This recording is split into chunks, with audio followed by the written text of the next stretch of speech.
Hi. I think many people will agree when I'll say that we've all been watching movies for so long that it seems genuinely weird to us that cars don't explode every day, and that it actually hurts when you hit your head hard. You kind of think that if people in movies can handle that much strain, why I can't, right? Maybe Hollywood lies to us and it's all smoke and mirrors. Today you guys will see top 10 idiotic movie cliches. You probably saw this 1,000,000 times. A culprit crawls behind the victim and puts a rag over their face. Soon their legs get all soft and they faint like women in front of mice. Classic case. Over 50 years, cinematographers all around the world use this trick. And while the situation repeats itself over and over again in movies, it seems more like a very popular misconception.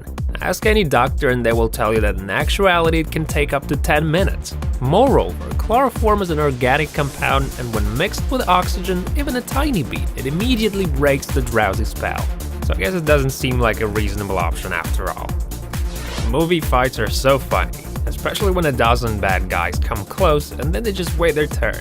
Well, that's very kind of them, such gentlemen. This one also doesn't seem very real. Even if a bottle won't do, it's a common knowledge that a proper karate chop can frickin' kill you. It's funny how people in movies feel completely fine after being knocked away in such brutal fashion. They normally say something like, "Oh man, how long I've been out of it." In real life, people often die after this. One of the most popular shticks filmmakers like to use is make the lead escape at the last moment, making them being followed by a terrible blast. In movies, it's never a big deal. They make it seem like it's just a gust of wind, and that it's actually more fun rather than horribly painful. Let me tell you what happens in reality. The pressure drop caused by explosion bursts people's internal organs. It's terrible. It's actually one of the main reasons why military forces use grenades and bombs and all that shit. Those things are practical, and they're a lot deadlier than they seem, you know.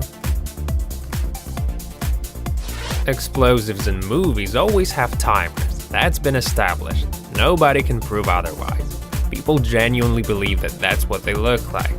The question remains, why would anybody put a display on that thing when nobody's actually supposed to look at it? Well, that's just ridiculous. And you know, when they have less than 10 seconds to defuse the bomb, it always seems like a proper time for some chat. Yes, because it's a very casual situation millions of people find themselves in every day, right? As many of you know, CCTV cameras have very poor quality. It's very hard to spot people's faces in the surveillance camera footage.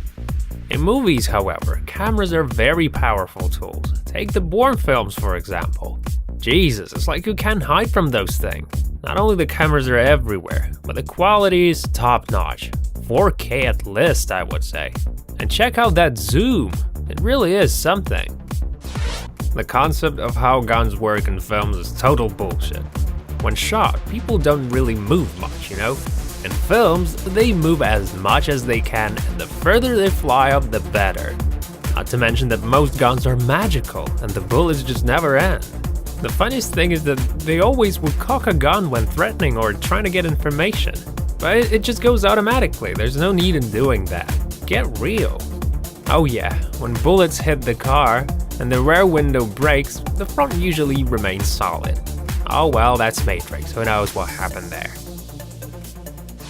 You probably noticed that hackers in films always use weird console dialogue panels, which are usually in green letters. So they do that instead of using Mac or Windows, and nobody knows why. Maybe they can't figure out the terms of cooperation, or maybe it just goes against Apple's and Microsoft's principles. Anyway, it's a lot of fun watching them work at crazy speed, looking at symbols and numbers that don't actually mean anything. We probably have a lot of fun shooting those things. Females very rarely take off their bras during bed scenes in movies.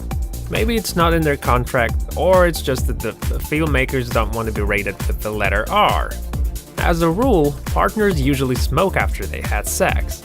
And the funniest part is how the man's chest is usually naked, while a female covers her boobs with a blanket. I wonder what kind of L-shaped bedclothes they use. In movies, they always aim for the gas tank, because according to filmmakers, cars explode of a single bullet that hits the tank. Well, it just doesn't happen. It's just another trick to keep the viewer interested and satisfied. Okay, that's all for now.